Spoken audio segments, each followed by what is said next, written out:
Olá! Eu sou a escritora Gabriela Copinites, a cigana contadora de histórias. Neste canal, vou trazer para você as mais deliciosas histórias do folclore brasileiro e do mundo. Um pouco também da arte de contar histórias, eventos literários e projetos bacanas de incentivo à leitura. Se achegue mais! As histórias libertam, consolam, ensinam e nos aproximam uns dos outros. Espero você no podcast da Cigana Contadora de Histórias.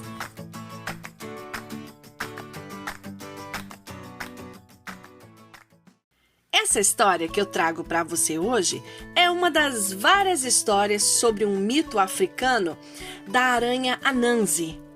Tem várias e várias versões, várias e várias histórias e aventuras desta que é uma aranha muito esperta e seria como que fosse não bem um Saci-Pererê, mas como se fosse um Pedro Malas brasileiro. Se mete em meio mundo de confusões, mas também traz muitos insights, muitas coisas interessantes de culturas como a cultura africana. Essa minha história explica como que as histórias surgiram. E eu a dedico com um especial carinho para todos e todas, cantadores, contadores e encantadores de histórias do mundo inteiro. A minha história se chama Anansi e a Caixa de Histórias.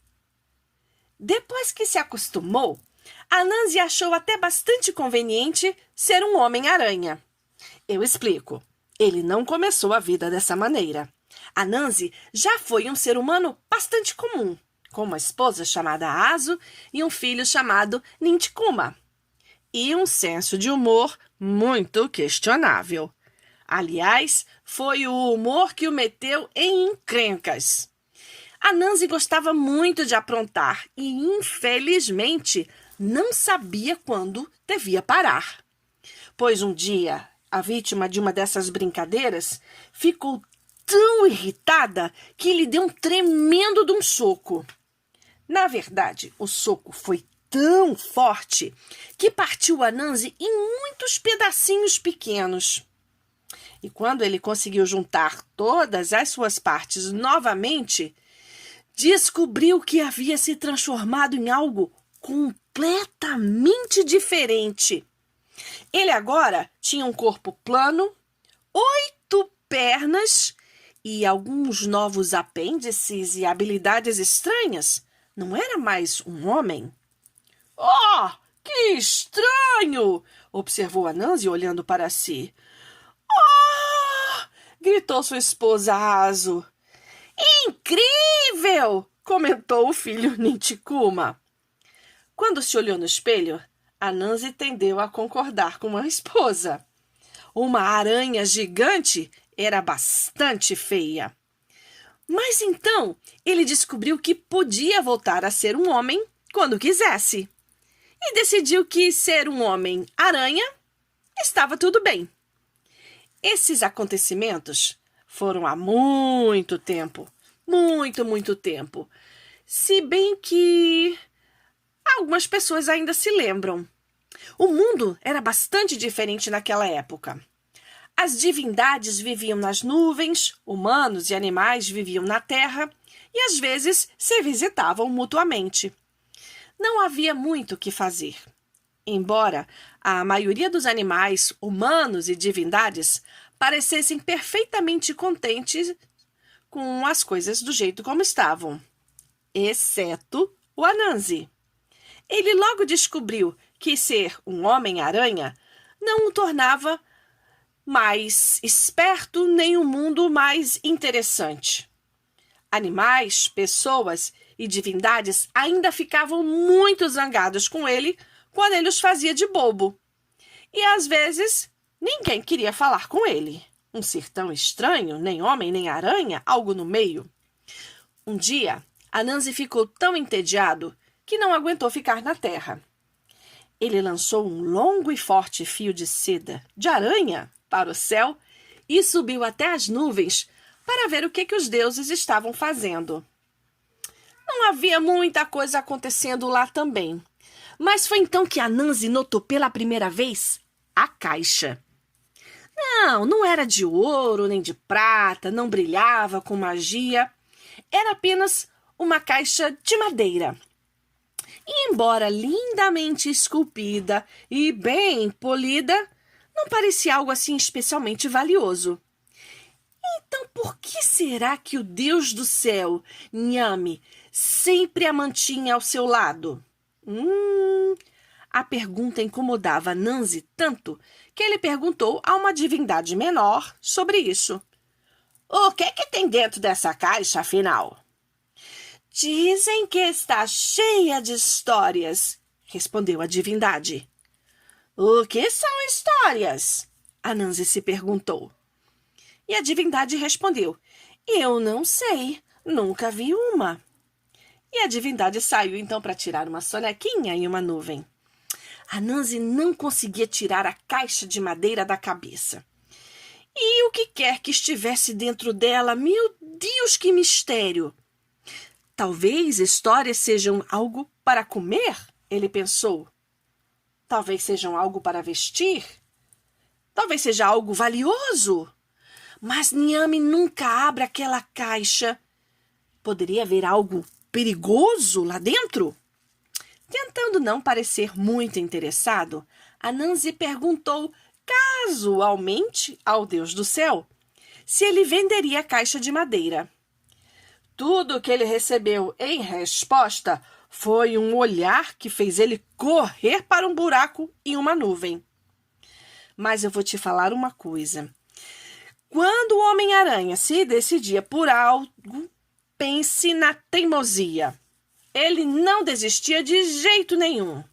E assim, todos os dias, a Nancy pedia a Nhame para vender-lhe a caixa. Todos os dias, Nhame olhava feio para ele e recusava. Até que um dia... ele não aguentou mais. Tá bem, vou vender-lhe a caixa. E então o Deus do céu riu. Mas o preço será alto. Nhame exigiu apenas 4 itens em troca da caixa. Mas todos esses 4 itens eram criaturas de mau humor com dentes ou presas ou qualquer outra qualidade desagradável. Veja bem, o Deus do céu exigiu que a Nancy lhe trouxesse Piton, conhecido por engolir pessoas inteiras, o leão, cujos dentes grandes estavam sempre ensanguentados, as vespas venenosas, que tinham ferrões enormes, e Moatia. Moatia! Gaguejou a Nancy surpreso. Moatia! Disse o Deus do céu firmemente. Tá bom, eu farei isso, declarou a Nancy. Mas ele estava desanimado enquanto voltava para a terra em sua teia. Como que ele conseguiria capturar essas criaturas sem se ferir? Ou pior, sem ser morto? Ele discutiu o problema com a esposa e com o filho. Como se não bastasse! Além de ter que pegar a Piton, o leão e as vespas, vou ter que pegar a Moestia. A Nancy suspirou. Bem, você não pode ficar se lamentando por aqui, disse Azo. Você pode muito bem começar com Piton. Aqui está o que você deve fazer. Então, no dia seguinte, a Nancy e o seu filho Nintikuma foram dar um passeio na floresta. Ela está errada, proclamou a Nancy em voz alta, agitando um grande pau de madeira no ar. Você sabe que a mamãe sempre está certa, disse Nintikuma. Esse pau é mais curto. Enquanto discutiam, uma grande e lustrosa cabeça se ergueu de um galho de árvore acima. Era Piton, que certamente poderia engolir até mesmo uma aranha gigante inteira. Sobre o que vocês dois estão discutindo? Exigiu Piton. Minha mãe afirma que você é mais longo do que aquele pau, disse Nintikuma. E eu disse que nenhuma cobra é longa assim, protestou Anansi. Isso é fácil de provar, sibilou Piton. A grande serpente deslizou do galho da árvore e se esticou ao lado do pau, que era de fato um pouco mais curto do que Piton. Rapidamente, Anansi teceu sua teia mais forte e amarrava Piton, que estava se contorcendo no pau.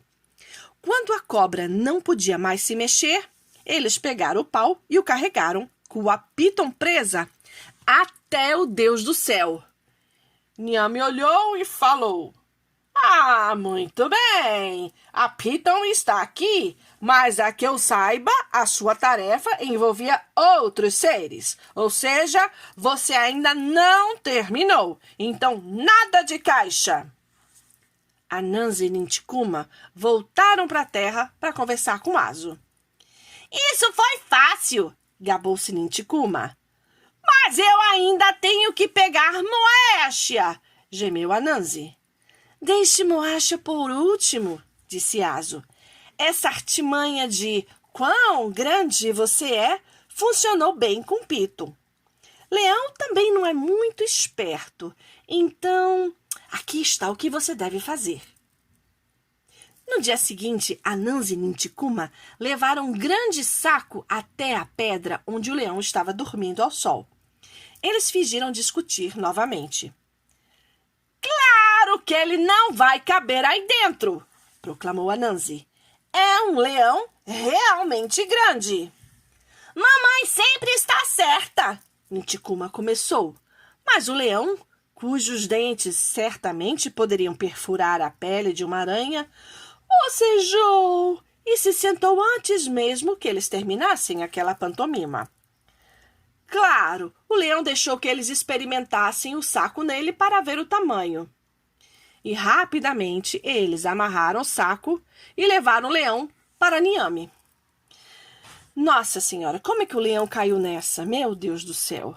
Niame sorriu e disse: Muito bem, a Piton está aqui, o leão também, mas ao que eu saiba ainda está faltando você completar a sua missão. Ainda não terminou, nada de caixa.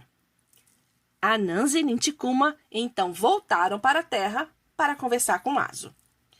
Nunca pegaremos Moéstia dessa maneira, resmungou Anansi. Pegue as vespas em seguida, disse Aso. Aqui está o que você deve fazer. Então, no dia seguinte, Anansi e Ninticuma foram para a floresta carregando 2 baldes de água, uma grande cuia vazia e uma corda. Eles encontraram um ninho de vespas pendurado em uma árvore, zunindo ameaçadoramente. Muito silenciosamente, Ninticuma escalou uma árvore próxima. Ele baixou a corda e levantou os 2 baldes de água. Então, ele começou a despejar a água diretamente no ninho das vespas. As vespas, cujo veneno era certamente mais mortal do que o de qualquer aranha, até mesmo da caranguejeira, saíram furiosas, enxameando. Elas estavam muito irritadas, doidas para picar qualquer coisa que vissem. E ali na frente delas estava o Anansi. Olá, amigas! Chamou Anansi. Não é época de chuva, então eu sei que vocês não estavam preparadas para esta tempestade. Mas olhem, ele ergueu a cuia vazia. Vocês podem se manter secas aqui até a chuva passar. Então as vespas voaram para dentro da cuia. E o Anansi rapidamente selou a abertura com teia de aranha, prendendo todas elas lá dentro. E aí ele e o filho levaram as vespas para o Deus do céu. Rindo, Niame falou: Ah, muito bem, a Piton está aqui, o leão está aqui e agora as vespas também. Mas a sua missão ainda não terminou. Então, nada de caixa para você. Anansi e Ninticuma voltaram para a terra para conversar com Aso. Bem, agora você tem que pegar Moacha, disse ela. Mas Moacha é invisível, gemeu Anansi. Até mesmo eu não consigo pegar algo que não consigo ver. E Moacha é mágica, protestou Ninticuma. O toque dela pode matar quem a incomodar. E dizem que ela se irrita facilmente, acrescentou Anansi. Eu pensei muito sobre isso, disse Aso. Aqui está o que você deve fazer. Então, Anansi e Ninticuma fizeram uma boneca de madeira e cobriram ela com uma grossa camada de seiva pegajosa de uma árvore próxima. Elas colocaram a boneca numa clareira bem bonitinha e se esconderam nos arbustos próximos. Anansi estava muito nervoso. Pelo que ele sabia, Moacha podia estar observando eles o tempo todo. Moacha poderia tocá-los a qualquer momento. E certamente ele seria uma aranha gigante bem morta, mortinha da Silva. E aí eles esperaram muito tempo. Finalmente, Ninticuma cutucou o pai. Escute, pai! Ele sussurrou. Anansi ouviu um som agudo. Ouviu palavras. Por que você não me responde? Exigiu uma voz. Estou te avisando! A grosseria realmente me irrita! Então, a cabeça da boneca de goma se moveu. Moacha tocou a boneca, sussurrou Ninticuma. A cabeça da boneca tremeu com força. E Moacha está presa, sussurrou Anansi, sufocando um riso. A cabeça da boneca se moveu para o outro lado, depois o corpo se moveu. O som agudo ficou tão agudo que era impossível entender qualquer palavra. Claramente, as mãos e os pés de Moacha estavam presos à boneca grudenta. Em pé a uma certa distância, ele não conseguia ver Moacha porque ele era invisível, claro. Mas como ele via aquela forma e a boneca toda grudada em alguma coisa, ele não teve dúvida. Envolveu aquele pacote todo num forte casulo de seda de aranha. E aí ele e o filho Niame arrastaram tudo aquilo de volta para o Deus do céu. Claro que Niame dessa vez não riu porque não ficou nada feliz. Ele jamais iria imaginar que Anansi ia conseguir capturar um ser invisível. Mas parece que ele tinha se enganado em relação a Anansi. Graças às espertezas de Aso. Bem, muitas outras divindades ouviram a barganha que ele fez com Anansi e o forçaram a cumprir a sua parte no trato. Então, muito a contragosto, Niame deu a Anansi a caixa de madeira esculpida. Muito feliz da vida, Anansi levou a caixa de volta para a terra. Dia após dia, ele polia a caixa e a admirava, mas ainda não sabia se realmente havia histórias dentro, ou nem mesmo o que eram histórias. Será que era de comer? Passar no cabelo? Passar no sovaco? Botar no bolso? Claro que a curiosidade um dia foi maior e o Homem-Aranha abriu a tampa da caixa só um tiquinho e olhou lá dentro. Mas foi o que bastou. Parecendo a caixa de Pandora, aquela caixa de madeira de Niame se abriu e histórias saíram jorrando. Histórias verdadeiras, histórias fictícias, histórias assustadoras, histórias de amor. Todos os tipos de histórias voaram daquela caixa. Anansi ficou enlouquecido, ouvindo pedaços de histórias enquanto elas voavam por ele e se espalhavam pelo mundo. As minhas histórias, as minhas histórias! Mas ninguém conseguia segurar as histórias. As pessoas e os animais também receberam as histórias por si. Pulando e rindo, eles capturaram algumas dessas histórias só por um tempinho e começaram a contá-las para seus filhos e amigos. E é daí, dessa caixa, que veio essa história também. Espero que você tenha gostado desta história tanto quanto eu. Até uma próxima! Um beijo grande da cigana contadora de histórias.